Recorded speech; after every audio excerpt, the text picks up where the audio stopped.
आजकल की इस भागदौड़ भरी जिंदगी में बहुत मुश्किल है निरोगी रहना, यानी कि एक स्वस्थ जीवन जीना। क्या वाकई? जी नहीं। आज आपके साथ जो औषधि हम शेयर कर रहे हैं, इसकी मात्र 2 पत्तियां और इसके तने का एक छोटा सा भाग आपको निरोगी बनाने में बेहद मदद करेगा। कारण है ये हमारे शरीर में बिगड़ने वाले वात, पित्त और कफ तीनों दोषों को कंट्रोल करने का काम करती है। आज की ये जड़ी बूटी बहुत ही खास है। इसके बारे में संपूर्ण जानकारी के लिए आज के इस वीडियो को पूरा ध्यान से ज़रूर देखिएगा।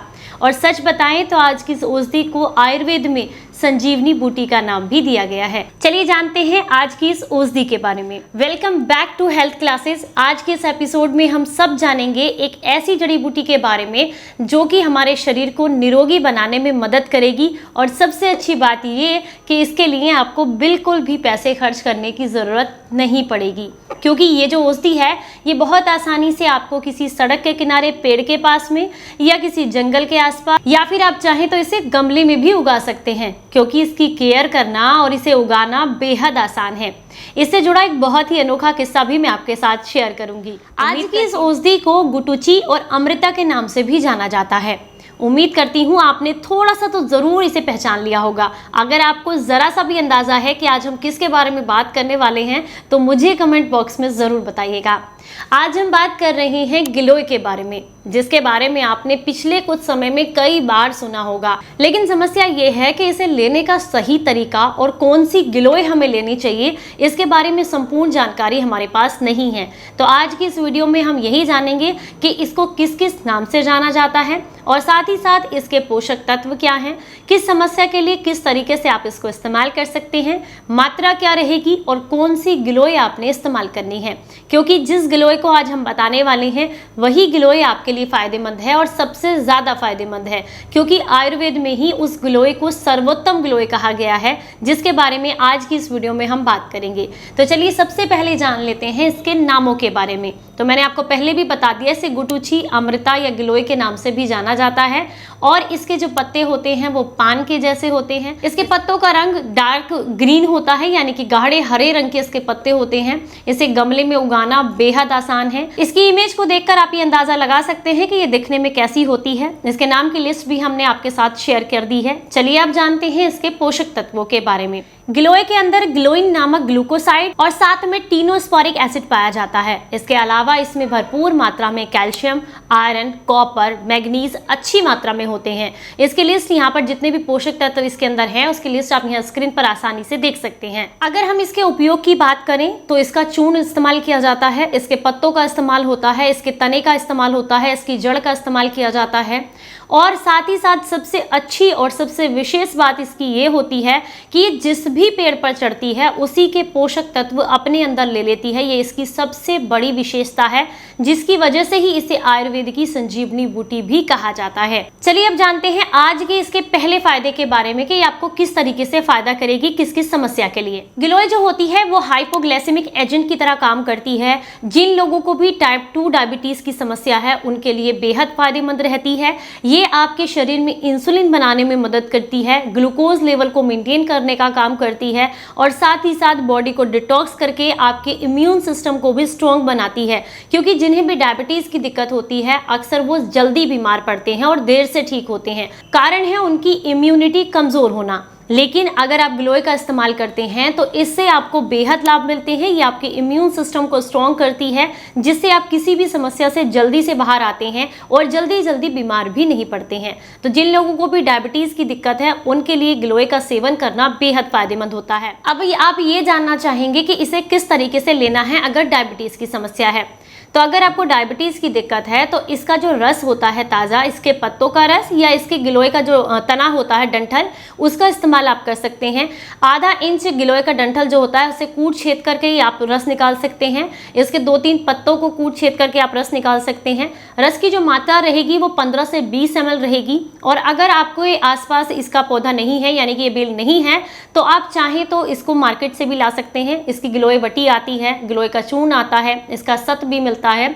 तो इसका जो पाउडर आता है उसे आप खाना खाने के लगभग 1.5 घंटे के बाद गुनगुने पानी से आधा चम्मच लीजिएगा। इससे आपको काफ़ी लाभ मिलेंगे। लेकिन ध्यान रखना है, जैसे ही आपका ब्लड शुगर लेवल नॉर्मल होता है और आपके शरीर में इंसुलिन सही तरीके से बनने लगता है, तो ऐसे में फिर आप इसका सेवन करना बंद कर दें, क्योंकि कई बार जो है ये ग्लूकोज लेवल को बहुत ज़्यादा नीचे भी कर देती है, जिससे भी आपकी समस्या बढ़ सकती है। और अगर आप दवाइयाँ ले रहे हैं अपने डायबिटीज़ को कंट्रोल करने के लिए, तो इसके लिए अपने डॉक्टर की पहले सलाह लें और उसके बाद ही इसका इस्तेमाल करें। गिलोय में मौजूद एंटीपायरेटिक तत्व जो पाए जाते हैं, इसके जो ये गुण होता है, ये फायदा करता है उन लोगों को जिन्हें बहुत लंबे समय से हड्डियों के बुखार या मलेरिया की दिक्कत या डेंगू का प्रॉब्लम है। उन सब के लिए ये बहुत ज़्यादा फायदेमंद होती है, क्योंकि ये आपके प्लेटलेट्स को बढ़ाने का काम करती है, हड्डियों के बुखार को दूर करती है। इसमें मौजूद जो पोषक तत्व होते हैं, जो इसके एंटीबैक्टीरियल तत्व होते हैं, वो आपको जल्दी इस समस्या से उभरने में मदद करते हैं। तो अगर आपको बहुत लंबे समय से हड्डियों का बुखार है या डेंगू की या मलेरिया की दिक्कत है, तो ऐसे में गिलोय का सेवन करना आपके लिए बेहद फायदेमंद रहता है। सबसे ज़्यादा फायदेमंद रहता है इसका रस। अगर आप 15 से 20 ml की मात्रा में सुबह खाली पेट लेते हैं, तो इससे आपको डेंगू में काफ़ी लाभ मिलता है। प्लेटलेट्स जल्दी से बढ़ने लगती हैं, साथ ही साथ आपके शरीर में खून जो है वो तेज़ी से बढ़ने लगता है। अगर खून की कमी है आपको, तो इसमें भी आपको काफ़ी लाभ देती है। अगर आप बहुत लंबे समय से गैस, एसिडिटी, ब्लॉटिंग, पेट फूलना, खाना न पचना या फिर पुरानी कब्ज से परेशान हैं, तो इसके लिए भी गिलोय का इस्तेमाल करना आपके लिए बेहद फायदेमंद रहता है। गिलोय का पाउडर आपको बहुत आसानी से किसी भी आयुर्वेदिक स्टोर पर मिल जाएगा, या फिर आप चाहें तो गिलोय के पत्ते को, इसके तने को, इसकी जड़ को सुखा करके अपने घर पर ही पाउडर तैयार कर सकते हैं। अगर आप इसके आधा चम्मच पाउडर को रोज़ाना रात को सोने से पहले गुनगुने पानी के साथ लेते हैं, तो इससे आपकी कब्जियत दूर होती है, आपकी आंतें साफ होती हैं, आपको गैस, एसिडिटी, ब्लॉटिंग का प्रॉब्लम नहीं होता है, आपका पेट मजबूत होता है, खाना आपको पहले से बेहतर तरीके से पचता है। लेकिन कई लोगों की ये शिकायत रहती है कि जब भी हम गिलोय का सेवन करते हैं, हमारी कब्जियत की दिक्कत बढ़ जाती है। मेरे भी काफ़ी सारे क्लाइंट्स हैं जो मुझे ये समस्या बताते हैं कि जब से हमने गिलोय को लेना शुरू किया है, हमारे और कई सारी समस्याओं में तो ये लाभ दे रही है, लेकिन हमें कॉन्स्टिपेशन भी कर रही है। तो ऐसे लोगों को विशेष ध्यान रखना होता है कि जब भी आप गिलोय का सेवन करें, उस समय पर रात को अगर इसके पाउडर को आप पानी के साथ ले रहे हैं, तो पानी की जगह पर आप इसे दूध के साथ लें। और दूसरा, अपने घर में जब भी आप खाना खाते हैं, चाहे दोपहर का चाहे शाम का, जो भी सब्जी आप इस्तेमाल करते हैं, उसमें आप गाय के घी ज़रूर ऐड करें। आधा चम्मच दोपहर के खाने में ले लें सब्जी में, और आधा चम्मच रात के खाने में सब्जी में डालकर लें। दिन भर में कम से कम 1 चम्मच गाय का घी ज़रूर लें, क्योंकि जब ये शरीर में रूखापन करने लग जाती है, तभी कब्जियत की दिक्कत आपको होती है। तो कई बार ये समस्या सबको नहीं होती है, लेकिन कुछ खास लोग ऐसे होते हैं जिनको पहले से कॉन्स्टिपेशन ज़्यादा है या पुराने समय से उनकी आंतों में मल फंसा हुआ है, तो ऐसे में आपको हो सकता है कि दिक्कत हो। तो उन लोगों को घी का सेवन करना चाहिए। इससे आपके शरीर में कब्जियत की दिक्कत नहीं होती है, हालांकि आपकी आंतें पहले से बेहतर तरीके से साफ होती हैं। तो इस एक विशेष बात का ध्यान रखना है, अगर आपको कब्जियत लगती है तो आप घी का सेवन इसके साथ साथ ज़रूर करें, इससे आपको बेहद लाभ मिलेंगे। अगर आपको बहुत लंबे समय से फेफड़ों से जुड़ी हुई समस्याएं हैं, पुरानी खांसी है, कफ वाली हो चाहे सूखी खांसी हो, गले का इन्फेक्शन हो, बार बार गले में दर्द या टॉन्सिल्स की दिक्कत हो, तो ऐसे में गिलोय के पत्ते और इसके तने को कूट छेद करके अगर आप काढ़ा बना करके लेते हैं लगभग 20 से 25 ml की मात्रा में, तो इससे आपको बेहद लाभ मिलते हैं। काढ़ा बनाने के लिए आपने सिंपली 2 से 3 पत्ते लेने हैं, आधा इंच इसका तने का हिस्सा लेना है, जिसे कूट छेद करके 1 गिलास पानी के साथ उबलने के लिए रख दीजिएगा। जब ये पकते लगभग 20-25 ml रह जाए, छान करके आप इसमें गुनगुना होने के बाद थोड़ा सा शहद मिला करके सुबह खाली पेट लीजिएगा, या रात को सोने से पहले खाना खाने के लगभग 2 घंटे के बाद आप इसको लीजिएगा। इससे आपके फेफड़े मात्र 3 दिन के अंदर साफ हो जाते हैं। आपको पुराने से पुराने कफ और खांसी में काफ़ी आराम मिलता है। अगर खांसी बहुत पुरानी है तो ऐसे में इसे 10 से 12 दिन तक लगातार लें, इससे आपको काफ़ी लाभ मिलेगा। अगर आप बहुत लंबे समय से जोड़ों के दर्द, हड्डियों के किसी भी तरह के बुखार या पीलिए की समस्या से, खून की खराबी की दिक्कत की वजह से परेशान हैं, जिसकी वजह से अक्सर आपकी स्किन पर आपको दाग, धब्बे या मुहासों की दिक्कत होती रहती है, खुजली की दिक्कत होती रहती है, तो इन सारी समस्याओं के लिए भी गिलोय का इस्तेमाल करना बेहद फायदेमंद रहता है। पर सही तरीका क्या है? आपको बता दें, जिन लोगों को भी खून से रिलेटेड जो भी दिक्कत होती है या फिर आपको अगर पीलिया की दिक्कत है, तो ऐसे में आपको इसके स्वरस का यानी कि इसके रस का इस्तेमाल करना चाहिए, यानी कि इसके जूस का, क्योंकि ये पाउडर के फॉर्म में आप लेंगे तो उतनी जल्दी आपको असर नहीं करेगी। लिक्विड फॉर्म में जब आप इसको लेते हैं तो ये आपको जल्दी असर करती है, आपके ब्लड के साथ घुल मिल जाती है और आपके शरीर में जल्दी फायदा देती है। तो ऐसे में 20 ml के आसपास आप इसका रस लेकर के रोजाना सुबह खाली पेट लीजिएगा। इससे आपके शरीर में खून भी बनेगा, खून साफ भी होगा, आपकी पीलिया की दिक्कत दूर होगी और जोड़ों के दर्द में भी आपको काफ़ी आराम मिलेगा। लेकिन अगर जोड़ों के दर्द की समस्या बहुत पुरानी है या आपको आर्थराइटिस की दिक्कत है, तो ऐसे में आप अपने डॉक्टर की सलाह के साथ इसका सेवन करें या इसके जो रस होता है उसमें थोड़ा सा सौंठ पाउडर मिलाकर इस्तेमाल करें, इससे आपको बेहद लाभ मिलेंगे। अगर आपको बहुत लंबे समय से दमा, अस्थमा, साइनस का प्रॉब्लम है या लंग से रिलेटेड कोई भी समस्या है, तो ऐसे में आप चाहें तो इसके चूर्ण को शहद के साथ और थोड़ा सा मुलैठी पाउडर मिला करके अगर सुबह के समय में चाट लेते हैं तो इससे आपको दमा, अस्थमा में काफ़ी लाभ मिलता है।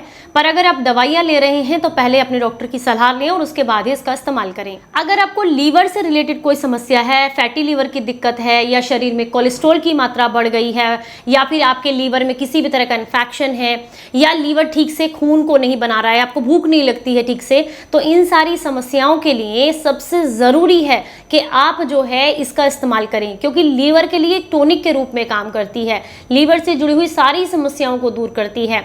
इसके लिए आपने क्या करना है, इसका या तो ताज़ा रस निकाल करके 20 ml की मात्रा में सुबह खाली पेट लेना शुरू कर दें, या आप इसका काढ़े का इस्तेमाल भी कर सकते हैं 20 से 25 ml की मात्रा में, या फिर आप चाहें तो इसके चूर्ण का इस्तेमाल भी कर सकते हैं। पर अगर इसके चूर्ण को लेते हैं तो अगर आप इसको चूर्ण यानी कि थोड़ा सा गिलोय का चूर्ण और थोड़ा सा पुनर्नवा का चूर्ण अगर आप लेते हैं, आधा चम्मच गिलोय का चूर्ण, आधा चम्मच पुनर्नवा का चूर्ण, थोड़ा सा शहद मिला करके अगर लेते हैं तो इससे आपको ज़्यादा फायदा देखने के लिए मिलता है। गिलोय में हेप्टोप्रोटेक्टिव तत्व पाए जाते हैं जो कि आपकी लीवर को मजबूती देते हैं, तो लीवर की समस्याओं के लिए भी काफ़ी फायदेमंद है, आप चाहें तो इसका इस्तेमाल कर सकते हैं। गिलोय का इस्तेमाल करने से आपके चेहरे की रंगत भी निखरती है। अगर आपके चेहरे पर किसी तरह के दाग धब्बों की दिक्कत है तो ऐसे में इसके पत्तों को पीस करके इसका पेस्ट अगर चेहरे पर लगाते हैं तो दाग धब्बों की समस्या दूर होती है, झाइयाँ दूर होती हैं, आंखों के आसपास के काले घेरे भी दूर होते हैं। पर अगर आपको स्किन पर या चेहरे पर कोई खास एलर्जी हो रखी है तो ऐसे में फिर इसके पत्तों का इस्तेमाल आपको नहीं करना चाहिए। अगर आप बहुत लंबे समय से आंखों से संबंधित समस्याओं से परेशान हैं, आंखों की रोशनी कमज़ोर है, तो ऐसे में शहद के साथ इसके पाउडर का इस्तेमाल करना आपके लिए काफ़ी फायदेमंद रहता है। ये आपके बालों को भी झड़ने से रोकती है अगर आप इसका सेवन करते हैं। शरीर में अगर किडनी में किसी तरह की कोई दिक्कत है, किडनी में कोई इन्फेक्शन है या मूत्र संबंधित समस्याएं आपको हैं, तो ऐसे में भी इसका इस्तेमाल करना बेहद फायदेमंद रहता है। ये किडनी को डिटॉक्स करने में मदद करती है। आप इसे चाहें तो काढ़े के रूप में या रस के रूप में ले सकते हैं अगर किडनी से रिलेटेड कोई समस्या है। अगर आप कैंसर से बचे रहना चाहते हैं तो उसके लिए भी गिलोय का सेवन करना आपके लिए काफ़ी फायदेमंद रहता है। ये बॉडी के अंदर कैंसर सेल्स को पनपने नहीं देती है और आपके शरीर को निरोगी बनाने में मदद करती है। लेकिन किसी चीज़ के अगर फायदे हैं तो इसका मतलब ये नहीं है कि उसके नुकसान नहीं है। आज हम आपको इसके नुकसान के बारे में भी बताएंगे कि किन लोगों को इसका इस्तेमाल नहीं करना चाहिए और क्यों नहीं करना चाहिए। लेकिन सबसे पहले जान लेते हैं, मैंने आपको वीडियो के स्टार्टिंग में बताया था कि अगर आप जो है ये वाली गिलोय इस्तेमाल करेंगे तो फ़ायदे ज़्यादा मिलेंगे। तो हम बताते हैं आपको कि अगर आप नीम वाली गिलोय का इस्तेमाल करेंगे तो ये आपको कई गुना ज़्यादा फायदे देगी नॉर्मल गिलोय से। यानी कि अगर किसी और पेड़ पे गिलोय है तो वो आपको कम फायदा देगी, अगर आपके घर में गमले में है तो कम फायदा देगी, लेकिन अगर नीम के पेड़ की गिलोय है तो आपको सर्वोत्तम फायदे देगी। अगर आपको डायबिटीज़ की दिक्कत है या खून से खराबी की दिक्कत है या फिर किसी भी तरह की कोई समस्या है, उन सब में अगर नीम वाली गिलोय, जो नीम के पेड़ पर चढ़ी हुई गिलोय होती है, उसका अगर आप इस्तेमाल करते हैं तो ये नीम के पोषक तत्व भी अपने अंदर ले लेती है और इसके फायदे आपको कई गुना बढ़ जाते हैं। मैं आपको बता दूं, इसको उगाना तो बेहद ही आसान होता है। मैंने गलती से एक बार इसका जो मतलब जड़ वाला हिस्सा था वो ऊपर और इसका जो टूटा हुआ हिस्सा था वो नीचे दबा दिया था, तो भी ये गमले में हो गई थी और आज भी बहुत अच्छे से हो रही है। तो यानी कि इसकी केयर करना और इसको उगाना तो बहुत ही आसान है, आप गमले में भी लगा सकते हैं। अगर आपके आसपास नीम का पेड़ या कोई बड़े पेड़ नहीं है तो गमले में उगा लीजिए, तो भी ये आपको पूरे फायदे देती है। अगर आपके शरीर में पित्त की मात्रा ज़्यादा बढ़ी हुई है तो ऐसे में गिलोय का इस्तेमाल करते हुए आपने एक बात का ध्यान रखना होता है कि गिलोय के पत्तों का इस्तेमाल आप कीजिएगा, या गर्मी के मौसम में करना चाहते हैं तो गिलोय के पत्तों का इस्तेमाल कीजिएगा तने की बजाय। सर्दियों में तना ले सकते हैं, लेकिन गर्मियों में 2-3 पत्तों का रस निकाल कर लें। ये आपके शरीर में पित्त को शांत करते हैं, गर्मी नहीं पैदा होने देते हैं और आपको काफ़ी लाभ देते हैं। अब बात करते हैं किनको नुकसान देती है। अगर आपका बीपी बहुत ज़्यादा डाउन रहता है तो ऐसे में आपको ग्लो का इस्तेमाल नहीं करना चाहिए, क्योंकि हमारे शरीर के अंदर ग्लूकोज लेवल को डाउन करती है, जिससे कई बार बीपी की समस्या जिनको है उनके लिए दिक्कत हो जाती है। इसके अलावा जो भी महिलाएं गर्भावस्था में हैं उन्हें इसका इस्तेमाल बिल्कुल नहीं करना चाहिए, क्योंकि ये बॉडी को डिटॉक्स करने का काम भी करती है। तो अगर आप इसका इस्तेमाल करते हैं तो कई बार आपकी समस्याएं बढ़ भी सकती हैं। इसके अलावा अगर आप बहुत लंबे समय से किसी भी तरह की दवाइयां ले रहे हैं, किसी गंभीर समस्या से परेशान हैं, तो ऐसे में अपने डॉक्टर की सलाह के साथ ही इसका सेवन करना चाहिए। और कभी भी गिलोय का सेवन बहुत लंबे समय तक नहीं करना चाहिए, क्योंकि ज़्यादा लंबे समय तक अगर आप गिलोय का सेवन करते हैं तो इससे ये आपकी बॉडी के अंदर ऑटो इम्यून सिस्टम को जनरेट कर देती है और फिर आपका शरीर जो है ज़्यादा काम करने लगता है, इम्यूनिटी ज़्यादा बढ़ जाती है, तो उससे भी हमारे शरीर में दिक्कतें होने लगती हैं। तो कभी भी कोई भी औषधि लें उसे एक सीमित मात्रा में सीमित समय के लिए इस्तेमाल करें। मान लीजिए आपको कोई भी समस्या है तो आप 8 दिन, 10 दिन या 15 दिन के लिए इसका इस्तेमाल कर सकते हैं। इससे ज़्यादा एक बार में इसका इस्तेमाल नहीं करना होता। दोबारा करना चाहते हैं तो 2 महीने के बाद या 3 महीने के बाद दोबारा से कर सकते हैं, क्योंकि किसी भी औषधि से हम अपने शरीर को वो आदत नहीं डालनी है ताकि वो उसके भोजन के रूप में आ जाए, आहार के रूप में लेने लग जाए हमारा शरीर, उसे औषधि के रूप में ही रहने दें। इसलिए थोड़े थोड़े समय के लिए इस्तेमाल करते रहें, इससे आपको फायदे मिलते रहेंगे। अगर बात करें मात्रा की तो इसका पाउडर जो है वो आप 1 चम्मच तक ले सकते हैं। इसका जो काढ़ा है वो 20 से 25 ml की मात्रा में ले सकते हैं। इसका रस है 10 से 15 ml की मात्रा में आप आसानी से ले सकते हैं। उम्मीद करती हूँ आज की ये जानकारी आपको अच्छी लगी होगी, आज का ये एपिसोड पसंद आया होगा। पसंद आया है तो लाइक करें और इसे सभी के साथ शेयर करें। अगर किसी और जड़ी बूटी या पौधे के बारे में आप जानना चाहते हैं तो हमें कमेंट बॉक्स में ज़रूर बताइएगा। कोशिश करेंगे उसके ऊपर जल्दी से जल्दी वीडियो आपके साथ शेयर करने का। तो चलिए फिर मिलेंगे किसी नई जानकारी के साथ, तब तक खूब खुश रहें। Bye bye everyone.